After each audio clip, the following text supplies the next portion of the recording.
Alhamdulillah, alhamdulillah ta'ala syukur Ramadan Al-Quran al-Muslim wa Allahumma shalli ala sayyidina Muhammad wa ala alihi wa sahbihi amma ba'd. Sohibin wa sohibat, hadirin wa hadirat, bapak ibu dan sekalian yang masyarakat subuh dan subuh berdoa yang dimuliakan Allah Subhanahu wa taala, sebelum kita al-Qur'an dan saling sohibah. Alhamdulillah dengan teman kita yang pada hari Sabtu ini. Untuk itu, maka biasa kita mengajarkan rasa bersyukur kepada Allah Subhanahu wa taala karena kita pada pagi hari ini setelah melaksanakan sholat subuh jamaah mungkin ini tahu pada kita telah sama-sama melaksanakan sholat tarawih dan hari ini adalah hari pertama kita melaksanakan sholat di bulan Ramadan 1440 Hijriah. Tentunya kita berharap dalam program kalian kepada kita selalu mendapatkan ganjaran pahala dan pahala yang berlimpah dari Allah Subhanahu wa taala. Kalau masalah senantiasa kita lakukan kepada junjungan yang kita berusaha Muhammad sallallahu alaihi wasallam, semoga selalu tersampaikan kepada para keluarga, para sahabat, dan insya Allah sampai kepada kita para umatnya. Tentunya kita para umat yang istiqomah melakukan mendapatkan syafaat bersamanya di dalam amin ya Allah ya Rabbal.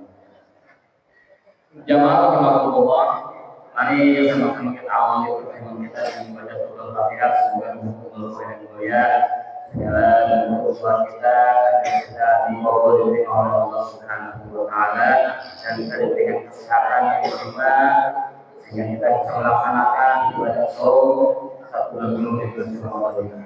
Ala nabiyina wa alihi wasallam. Bismillahirrahmanirrahim. Alhamdulillahirabbil alamin arrahmanir rahim maliki yaumiddin. Iyyaka na'budu wa iyyaka nasta'in. Ihdinas siratal mustaqim. Siratal ladzina an'amta 'alaihim ghairil maghdubi 'alaihim waladdallin. Baik, kalau saja kajian kita sudah depan 30 menit sebelum mulai materi, sisanya untuk sesi tanya jawab. Barangkali ada hal yang perlu disampaikan terkait dengan kajian yang disampaikan oleh Guru atau hal lain di proses. Langsung saja kepada Guru kita, terima kasih. Assalamualaikum warahmatullahi wabarakatuh.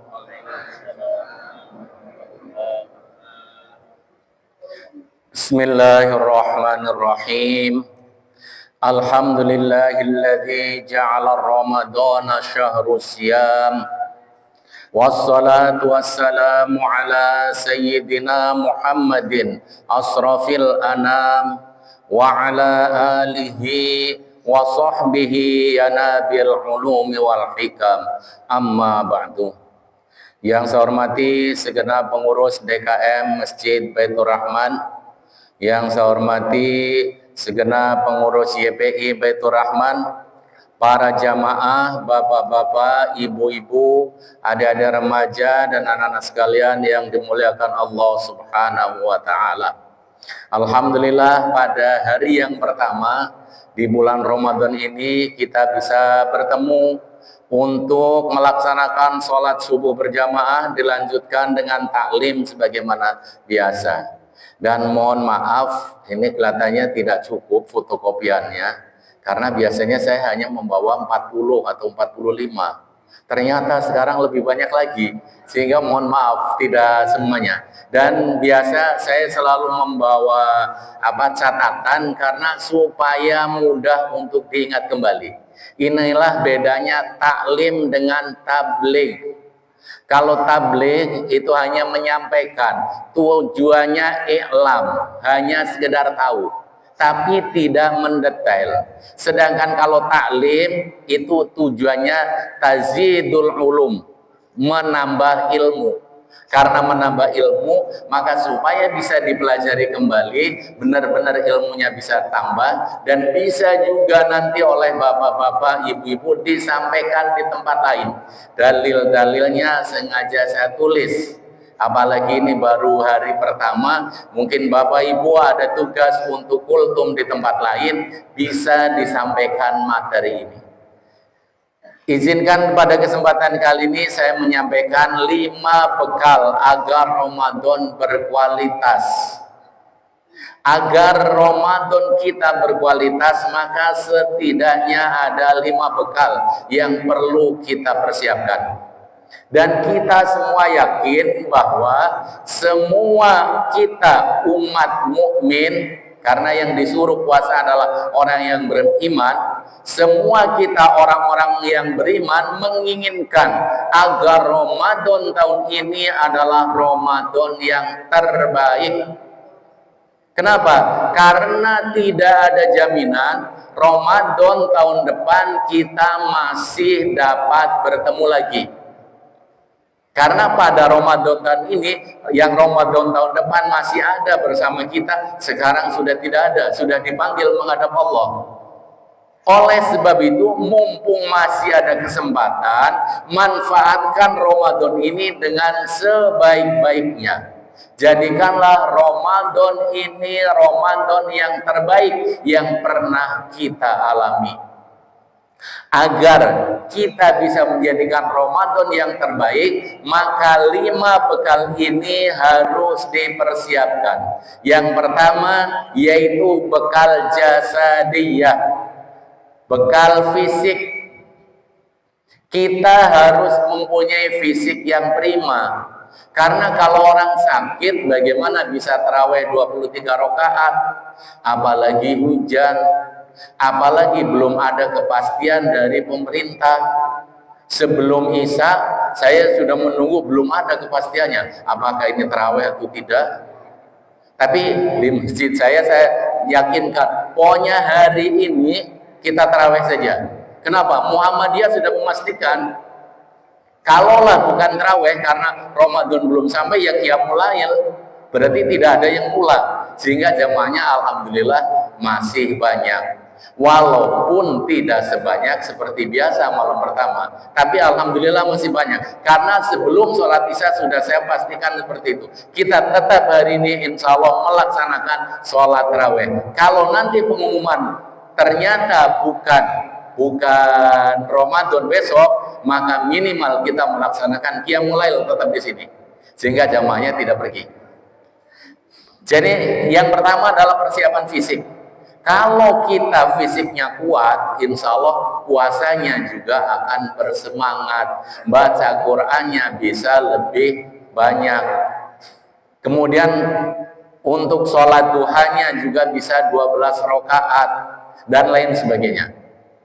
Untuk kita sehat, maka yang pertama harus menjaga pola makan. Apalagi ini hari pertama ini. Kadang-kadang hari pertama banyak yang kekenyangan. Ini ada, bukan hadis ya, ini adalah perkataan ulama, para ahli kesehatan muslim yang waktu itu mengadakan kongres di Syria kalau tidak salah. Ini ada di bukunya Kiai Mustafa Yakub, ahli hadis kita yang sekarang sudah almarhum. Dalam hadis-hadis palsu seputar Ramadan. Karena ada yang mengatakan ini hadis, padahal bukan. Nahnu qaumun la na'kulu hatta naju wa idza akalna la nashba. Kami kaum muslimin adalah kaum yang hanya makan bila lapar dan berhenti makan sebelum kenyang. Jadi kalau kita makan itu karena lapar, karena memang diperlukan oleh tubuh, bukan karena iseng. Mohon maaf, kadang-kadang ada yang hobinya iseng. Ibu-ibu biasanya, bapak-bapak juga nggak sedikit yang begitu.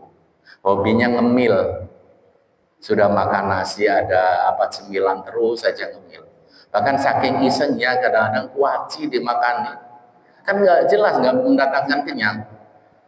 Sedangkan kalau dalam Islam ini dikatakan tidak makan kecuali lapar karena memang dibutuhkan, dan sudah berhenti sebelum kenyang, jangan terlalu kenyang.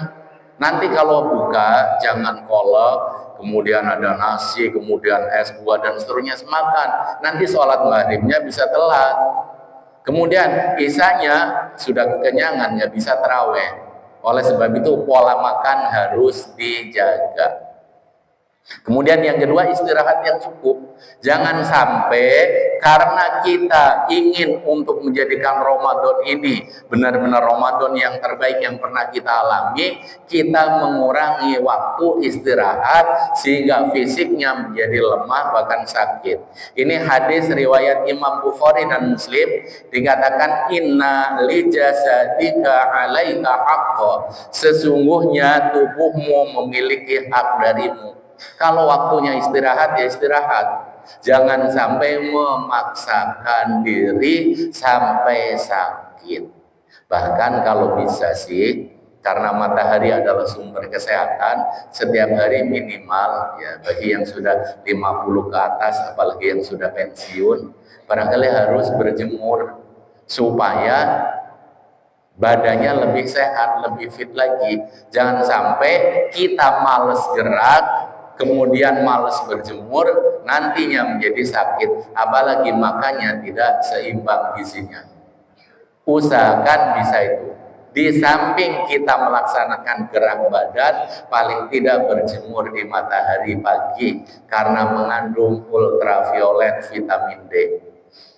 Kalau memang kita untuk gerak badan malas, supaya kita tetap melaksanakan gerak badan juga, laksanakan sholat duha. Niatnya sholat duha, jangan niatnya olahraga. Niatnya sholat duha, laksanakan 12 rakaat. Kan sama saja, dalam tujuan kita sholat, mendekatkan diri kepada Allah, akan diberikan banyak rezeki karena kita sholat duha. Di samping itu, karena gerakan-gerakan dalam sholat itu sesuai dengan kaidah olahraga, maka badan sehat, pahala berlimpah. Minimal begitu selama bulan Ramadan. Kalau males gerak badan, sholat duhanya 12 rakaat. Kemudian yang berikutnya, yang kedua, persiapan ruhiyah. Persiapan ruh. Apa sih ruh itu? Ruh itu adalah mempunyai sifat senantiasa taat kepada Allah. Karena sewaktu kita masih dalam alam arwah, masih berupa ruh, belum ditiupkan ke dalam jasad, Allah sudah berfirman, alastu birabbikum, apakah aku ini Tuhan kamu?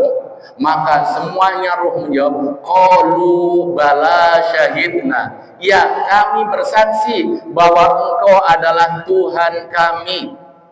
Jadi roh itu mempunyai sifat taat. Kalau disuruh sholat berjamaah, laksanakan. Diperintahkan puasa, laksanakan. Diperintahkan sholat tarawih, laksanakan. Baik perintah itu perintah wajib maupun perintah sunnah, laksanakan.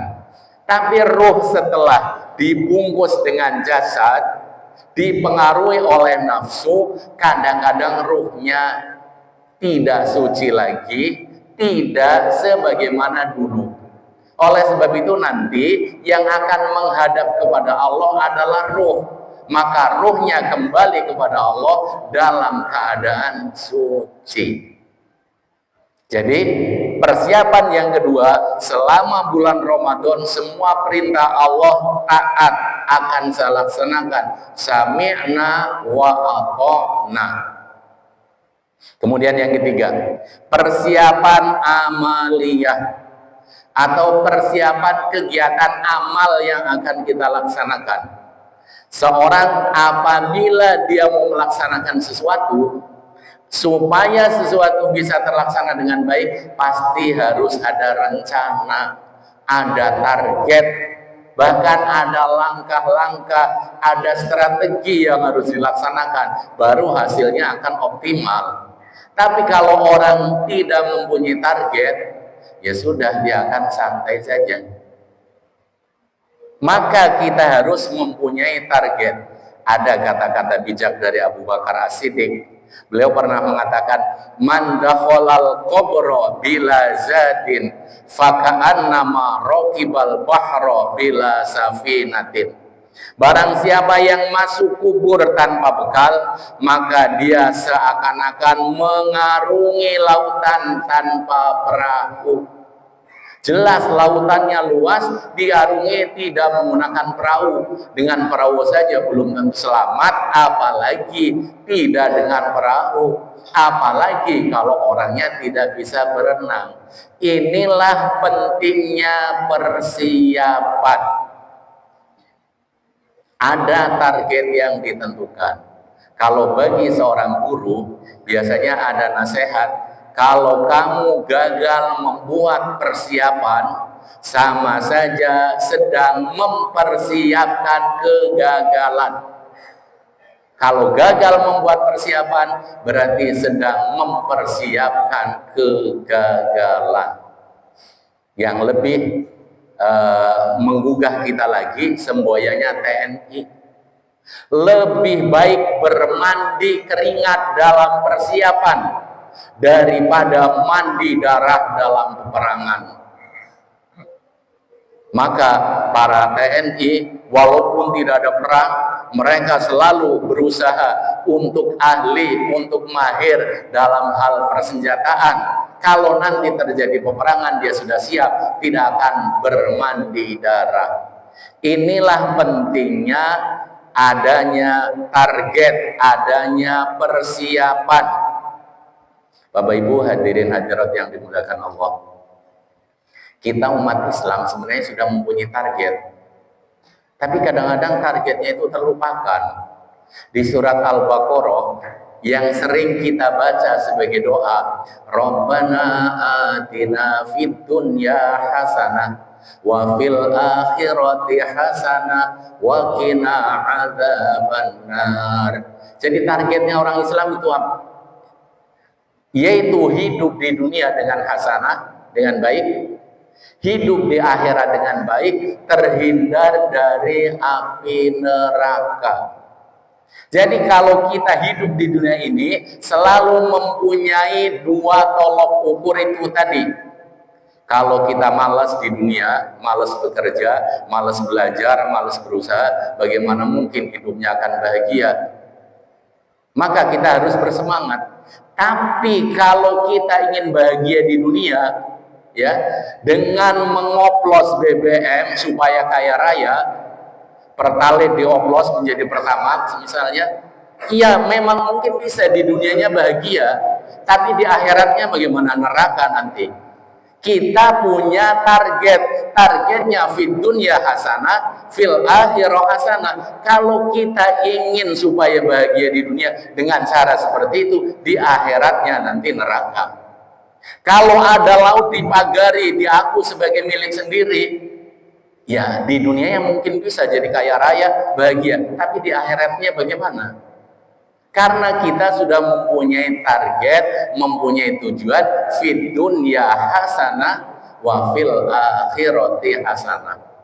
Namun ada memang kata Al-Quran juga, wa minhum may yaqulu rabbana atina fid dunya wa ma lahu fil akhirati min khalaq. Dan sebagian dari mereka ada yang menginginkan agar hidup di dunia ini mereka hidupnya bahagia, tapi di akhiratnya dia celaka, tidak difikirkan. Banyak yang seperti itu. Tapi orang muslim tidak berpikir seperti itu, berpikirnya fid dunya hasanah wa fil akhirati hasanah.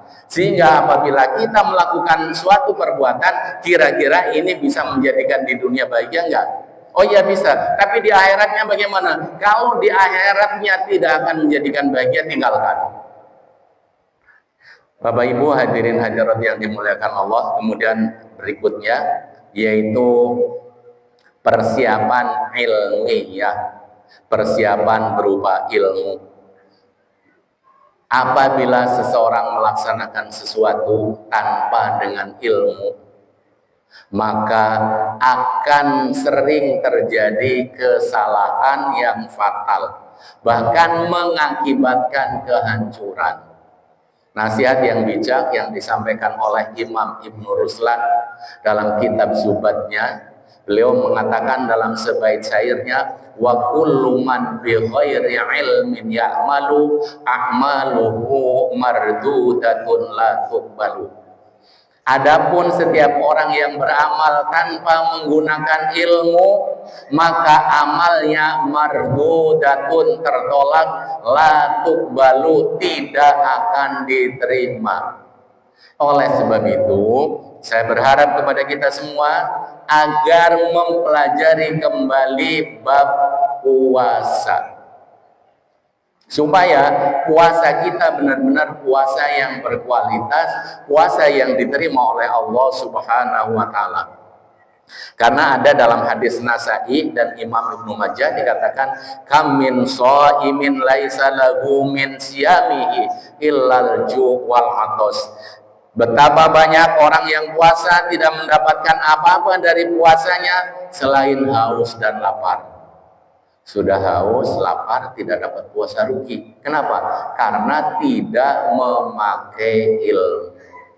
Apa sih yang bisa menjadikan puasa kita hilang pahalanya? Bukan hilang bukan puasanya batal, puasanya tetap sah, tapi tidak bernilai, kosong, zong, tidak ada apa-apanya. Yang didapat hanya haus dan lapar.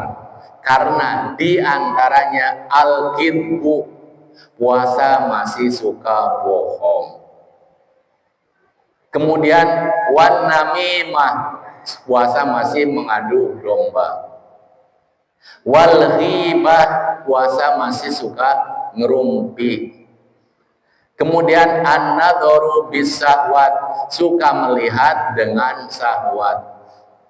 Itu yang bisa menghilangkan pahala puasa. Puasanya tetap sah, tapi pahalanya hilang karena masih mengerjakan itu semua. Maka saya mengajak kepada diri saya dan kepada bapak-bapak, ibu-ibu jamaah sekalian, selama bulan puasa kurangi nonton TV. Pak Ustadz, kan kalau puasa di TV juga banyak pengajian. Betul, banyak pengajian, artisnya juga kadang-kadang pakai kerudung, tapi bukan pakai jilbab, biasanya cuma pakai kerudung, sehingga auratnya sebagian masih kelihatan. Tapi iklannya kadang-kadang kan masih tetap, iklan yang masih membuka aurat. Lebih baik kalau ingin nonton TV, ganti dengan membaca Al-Quran. Karena bulan Ramadan kan bulan diturunkannya Al-Quran. Tadi oleh Ustaz dikatakan, syahrul Ramadan alladzi unzila fihil Qur'an. Pada rakaat yang kedua, hudal linnasi wa bayyinatin minal huda wal furqan. Syahrul Ramadan, bulan Ramadan, alladzi unzila fihil Qur'an, bulan diturunkannya Al-Qur'an. Ini ada juga di beberapa daerah. Bulan Ramadan itu bulan diturunkannya Al-Quran. Biasanya Al-Quran ditaruh di lemari, nggak pernah dibaca kalau tidak bulan Ramadan. Pada bulan Ramadan baru diturunkan, dibacanya, hatamnya hanya di bulan Ramadan saja. Ada yang seperti itu. Tapi saya yakin ibu-ibu, bapak-bapak jamaah Masjid Al-Muhajirin ini tidak seperti itu. Kalau ada ya paling cuma sekedar 1, 2, 3 dan seterusnya. Tapi saya berharap kita setiap hari itu tidak ada hari berlalu tanpa tadarus Al-Quran. Apalagi di bulan Ramadan. Bukan bulan Ramadan berarti diturunkannya Al-Quran dari lemari, diturunkan baru dibaca di bulan Ramadan. Ramadan selesai masukkan kembali, nanti diturunkan lagi di bulan Ramadan. Bukan. Usahakan kita bisa melaksanakan membaca Al-Quran lebih banyak lagi, khususnya di bulan Ramadan. Jadi persiapan ilmu ini perlu untuk dikaji kembali supaya puasa kita benar-benar berkualitas. Bahkan ada lagi yang hadis lain, wa kam min qaimin laisa lahu min qiyamihi illa sahar. Dan banyak orang yang melaksanakan qiyamul lail, melaksanakan sholat tarawih. Laisa min qiyamihi illa sa'at, tidak mendapatkan apa-apa dari sholatnya, dari qiyamnya, kecuali hanya ngantuk dan capek. Loh kok bisa sholat tidak mendapatkan pahala, hanya ngantuk dan capek? Ya karena kadang-kadang ada sih yang dia sholat tapi hatinya tidak ikhlas. Imamnya mentang-mentang hafal Al-Quran, bacanya panjang banget lagi, apalagi 23 rakaat. Tahu kayak ini kan lagi baru kenyangan, kita baru buka lah sholat sambil ngedumel lagi. Ya pantas kalau yang sholatnya seperti itu, jadi tidak mendapatkan apa-apa kecuali hanya sekedar capek dan ngantuk. Kalau giliran imamnya bacanya cepat, ini bacanya kok nggak tartil lagi. Kan kita disuruh bacanya bacaan yang tartil. Warattilil Qur'ana tartila. Bacalah Al-Quran dengan tartil. Apalagi di bulan Ramadan. Kenapa harus buru-buru? Al-ajalah minasyaiton. Tergesa-gesa itu datangnya dari setan. Yang bacaannya panjang, yang bacanya tartil, nggak mau. Yang bacanya buru-buru, nggak mau. Ya sama aja dia nggak mau sholat kalau begitu. Pantas kalau orang yang seperti itu dia mendapatkannya hanya sekedar capek dan ngantuk. Maka kalau kita jadi makmum, ikhlas saja. Makmum itu adalah orang yang mengikuti imam. Bacaannya panjang, dinikmati, dihayati, supaya kita juga bisa mengikuti apa yang dicontohkan oleh bacaan imam. Mau bacaannya bagus, bacaannya tartil, ayatnya yang dibaca panjang, bukan sekedar al-hakumut sampai dengan tabat, tapi bacaannya bervariasi, mulai dari surat Al-Baqarah, mungkin Ali Imran dan seterusnya dibaca, ya kita nikmati saja, jangan kita protes jadi makmum. Karena memang imam itu dijadikan imam untuk diikuti. Innama ju'ilal imam littiba. Sesungguhnya dijadikan imam itu untuk diikuti. Kalau kita tidak mau, ya sudah, jangan datang, jangan ngedumel. Apalagi ngajak teman-temannya lagi, memprovokasi, mempengaruhi. Oh nanti imamnya ini dibacanya panjang, gak usah datang deh. Jangan sampai yang seperti itu. Jadi kita harus mempunyai bekal ilmu, bekal ilmiah. Kemudian berikutnya yang kelima, yang terakhir adalah bekal maliyah, yaitu bekal berupa harta. Karena pada bulan Ramadan semua amal dilipat gandakan. Inna amal ibni Adam mudha'afun ila bi'asri amsaliha ila sab'i mi'ati dhifin. Sesungguhnya setiap amal dilipat gandakan 10 sampai 700 kali lipat. Maka hendaknya kita juga banyak untuk mengeluarkan harta. Pagi-pagi tadi sebelum masuk ke masjid ada kotak amal, kita masukkan amal. Karena Allah memberkahi umat ini pada waktu paginya. Kemudian setiap hari ada setiap pagi, bukan setiap hari, setiap pagi ada malaikat yang berdoa, Allahumma a'ti mumfiqan khalafa. Tapi yang satu lagi, Allahumma mumsikan talafa. Ya Allah, berikanlah ganti, berikanlah ganjaran yang berlipat ganda kepada orang yang mau berinfak pada pagi hari. Tapi Allahumma mumsikan talafa, ya Allah, berikanlah kehancuran kepada orang yang menahan, yang tidak mau mengeluarkan, yang tidak mau menginfak. Oleh sebab itu ada istilah sedekah subuh. Yang paling baik adalah sedekah di waktu subuh karena didoakan oleh para malaikat. Jadi selama bulan Ramadan usahakan tiada hari berlalu tanpa kita melaksanakan sedekah. Yang saya tuliskan di sini ini perbuatan ringan, tidak perlu uang banyak tapi nilainya besar, yaitu hadis riwayat Imam Tirmidzi, man fattara shaiman kana lahu mithlu ajrihi ghaira annahu la yanqusu min ajri shaimi syai'. Barang siapa yang memberi buka orang puasa, maka baginya pahala semisalnya, pahala sama dengan orang yang berpuasa tanpa mengurangi pahala orang yang berpuasa sedikit pun. Maka biasanya banyak berlomba-lomba di masjid ini, juga ada acara buka puasa bersama, ya, mungkin untuk anak-anak, untuk remaja. Silakan kita memberikan infak, memberikan makanan berbuka puasa, karena dengan memberikan makanan berbuka puasa sama saja kita mendapatkan pahala orang yang berpuasa. Orang yang berpuasa yang kita beri makan tadi, pahalanya tidak berkurang sedikit pun. Itulah maha pemurahnya Allah. Lain halnya kalau manusia, misalnya orang bekerja, Ustadz Ismail misalnya bekerja setiap hari dibayar misalnya 300.000. Kemudian ada orang yang dia memberikan makan, dibayar 300.000 juga, jadi bagi dua jadinya. Tapi kalau Allah tidak, karena Allah maha pemurah, yang bekerja tetap diberikan 300.000, yang mensupport, yang memberikan makan, dia juga diberikan 300.000 juga. Itulah maha pemurahnya Allah Subhanahu wa Ta'ala.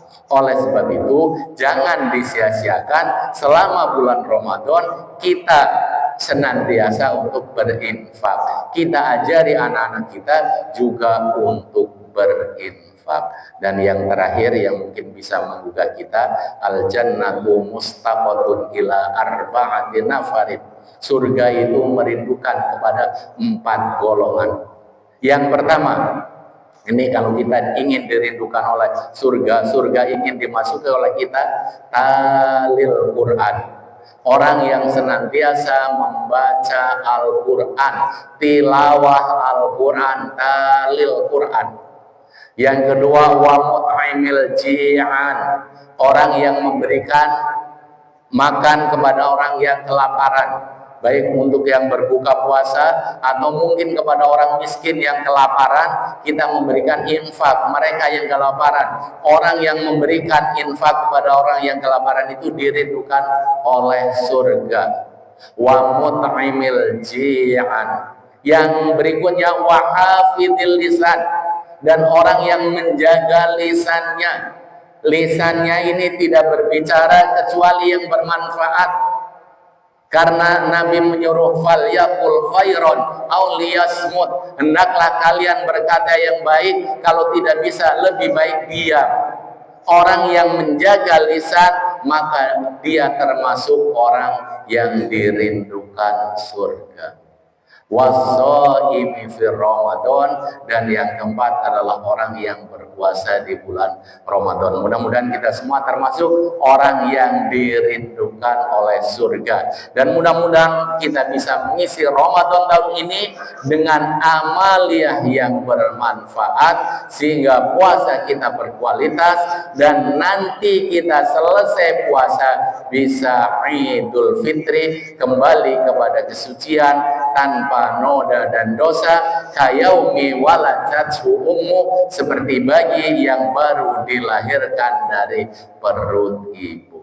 Barangkali ini yang bisa saya sampaikan. Sebelum saya tutup, barangkali ada yang ingin untuk ditanyakan, dipersilakan. Terima kasih kepada kita memberikan penjelasan berkait yang persiapan di Ramadan. Barangkali dari para jamaah, ibu bapak yang ingin bertanya tentang yang belum paham atau ingin berkaitan dengan masalah Ramadan, silakan masih ada waktu. Ada waktu sistem tanya jawab 15 menit. Pak Haji Barso. Pak Haji.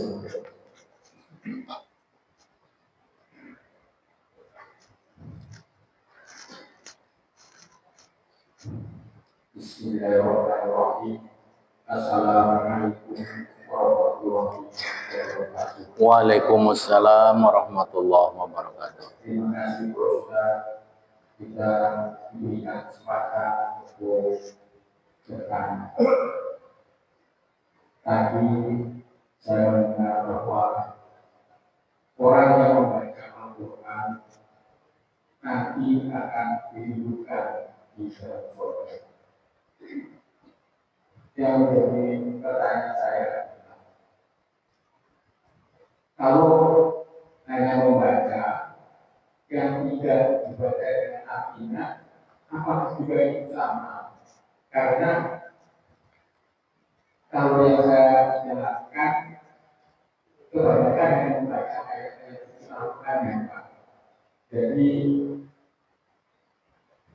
saya pernah mendengar sebaiknya sih harus dibaca dengan artinya. Karena barangkali maaf, kalau artinya kecil, jadi tidak bisa membaca itu. Jadi mohon penjelasannya bagaimana dengan saya membaca Al-Quran, dan alhamdulillah walaupun waktu bagaimana juga kondisinya saya itu selalu istiqomah untuk membaca Al-Quran. Wassalamualaikum warahmatullahi wabarakatuh. Waalaikumsalam warahmatullahi wabarakatuh. Nyambung. Waalaikumsalam warahmatullahi wabarakatuh.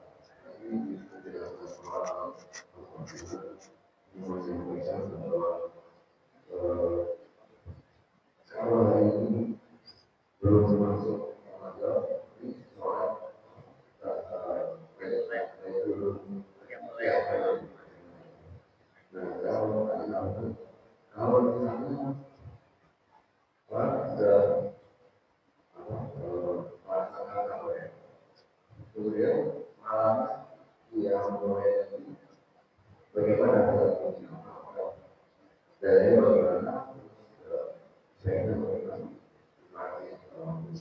Waalaikumsalam warahmatullahi wabarakatuh. Terima kasih. Alhamdulillah ini sangat semangat sekali untuk mengisi Ramadan. Yang pertama pertanyaan dari Bapak Haji Subarjo, bagaimana kalau membaca Al-Quran hanya sekedar Arabnya saja, tidak dengan artinya? Memang yang namanya Al-Quran itu ya Arabnya. Yang namanya Al-Quran itu Arabnya. Kalau terjemahannya itu ya terjemah Al-Quran, bukan Al-Quran. Terus apakah sama pahalanya yang membaca Al-Quran dengan yang membaca terjemahannya? Kalau membaca Al-Quran saja jelas, 1 huruf 10 kebaikan. Wala taqulu alif lam mim harfun wahid, dan aku tidak mengatakan alif lam mim 1 huruf, bal alif harfun wa lam harfun wa mim harfun. Tapi alif lam mim itu sudah 3 huruf, berarti sudah 30 kebaikan didapatnya. Akan lebih baik lagi kalau sambil membaca Al-Quran, sambil membaca terjemahannya. Itu akan lebih baik lagi. Tetapi kalau disuruh memilih, karena kan kita dihadapkan dengan pilihan, dengan prioritas. Kalau saya mengatakan di bulan Ramadan, lebih baik membaca Al-Qur'annya saja. Kalau di luar Ramadan, silakan dengan terjemahannya. Karena waktu Ramadan ini singkat, hanya sebulan. Sedangkan di luar Ramadan masih ada 11 bulan, bisa dengan terjemahannya. Bahkan Imam Syafi'i radhiyallahu anhu, beliau itu selalu menghatamkan Al-Quran selama bulan Ramadan itu 60 kali di luar sholat. Siang hatam sekali, malam sekali. Bahkan kadang-kadang di dalam sholat masih juga hatam Al-Quran. Beliau menghentikan pengajiannya, lebih fokus kepada Al-Quran, mengingat tadi syahrul Ramadan alladzi unzila fihil Quran, bulan Ramadan adalah bulannya Al-Quran. Bahkan kalau ditanya lagi, mulianya Ramadan karena apa sih? Apakah karena puasa? Tidak. Mulianya Ramadan justru karena ada Al-Quran. Berkat Al-Quran, semua yang bersentuhan dengan Al-Quran akan menjadi mulia. bulan Ramadan karena diturunkan Al-Quran di dalamnya, maka Ramadan dijadikan syahrus syuhur, penghulunya sekalian bulan yang paling mulia yaitu bulan Ramadan. Nabi Muhammad karena menerima Al-Quran, maka Nabi Muhammad menjadi imamur Rasul, menjadi imamnya para nabi dan para rasul karena berkat Al-Quran. Malam yang di dalamnya diturunkan Al-Quran, malamnya menjadi malam yang mulia, paling mulia, lebih baik daripada 1000 bulan, yaitu malam Lailatul Qadar. Jadi semua yang bersentuhan dengan Al-Quran akan menjadi mulia. Bahkan itu untuk yang makhluk berakal. Sekarang untuk yang makhluk, untuk benda yang biasa saja, yang tidak punya akal, kulit ya, kalau dia bersentuhan dengan Al-Quran, dijadikan sebagai sampul Al-Quran, orang akan membawa kulit itu dengan hormat, ditaruhnya di depan dada, tidak seperti membawa buku biasa seperti ini. Menjadi mulia karena berteman dengan Al-Quran. Tapi coba, giliran kulit seperti itu berteman dengan bedug. Pagi-pagi masih gelap, orang sudah mukul. Apalagi nanti puncaknya pada takbiran. Mulai dari habis asar udah dipukulin terus. Karena bertemannya dengan bedug. Bertemannya bukan dengan Al-Quran. Jadi kalau semuanya berteman dengan Al-Quran, maka akan menjadi mulia.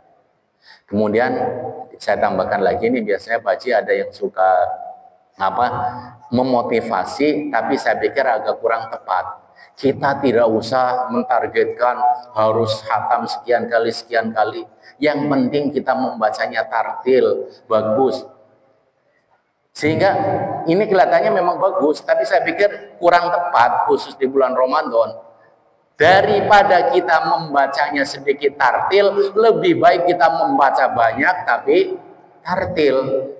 Kita mempunyai target khatam 10 kali, seperti Ustadz kita ini yang hafal Al-Quran, bacaannya tartil, tapi dia bisa khatam sampai 10 kali.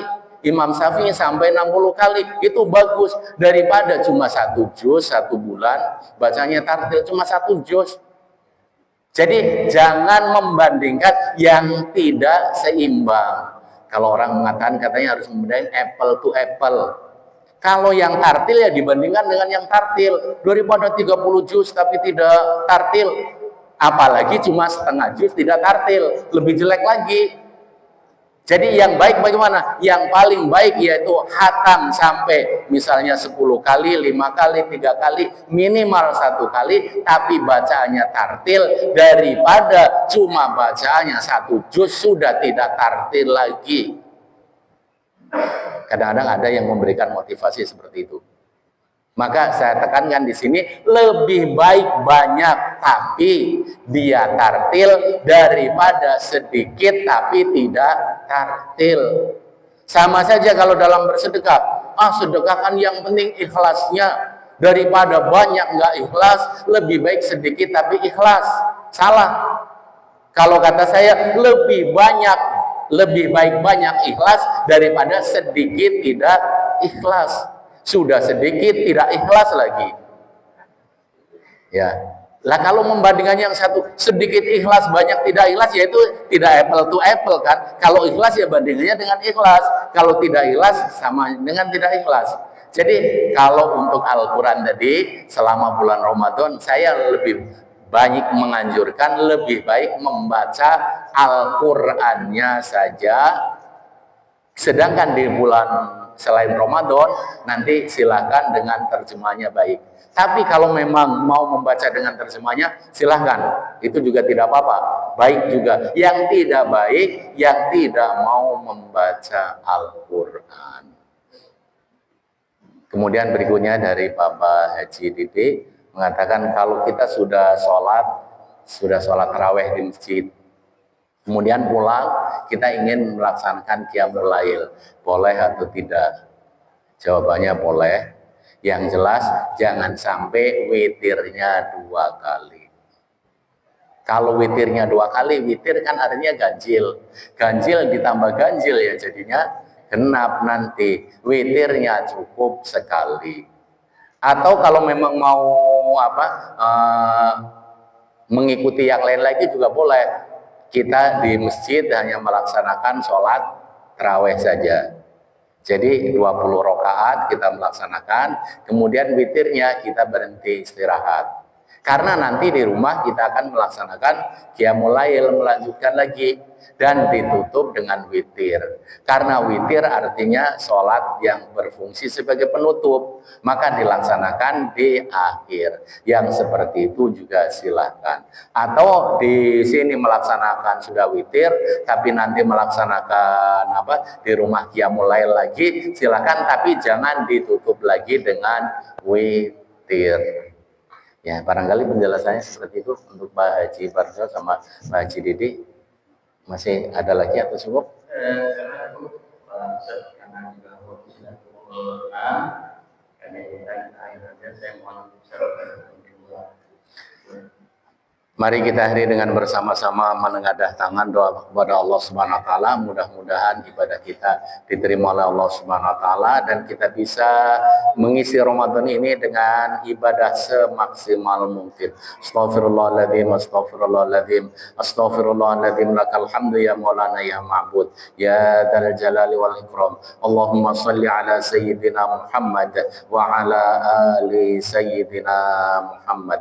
Allahumma rabbana ya Rabbana taqabbal minna salatana wa siyamana wa qiyamana wa ruku'ana wa sujudana wa qu'udana wa takhashu'ana wa tadarru'ana wa qira'atana wa du'a'ana wa tammin taqsirana ya Allah ya arhamar rahimin. Allahumma innaka afuwun karim tuhibbul afwa fa'fu anna. Allahumma inna nas'aluka ridhaka wal jannah wa na'udzubika min sakhatika wan nar. Allahumma ja'alna wa auladana wa talamidana wa ahlana wa dzurriyyatana min ahlil ilmi wa ahlil khair wa ahlil ghina wa ahlil tuqa wa ahlil hikmah wa ahlil Qur'an wa ahlil ibadah wa la taj'alna wa iyyahum min ahli syarri wad dhair bi rahmatika ya arhamar rahimin. Allahumma ja'alil Qur'ana lana fid dunya qarina wa fil qabri munisa wa fil qiyamati syafi'a wa 'ala sirati nura wa fil jannati rafiqa wa minan nari sitra wa hijaba. Rabbana atina fid dunya hasanah wa fil akhirati hasanah wa qina adzabannar. Subhana rabbika rabbil izzati amma yasifun wa salamun alal mursalin walhamdulillahi rabbil alamin. Terima kasih.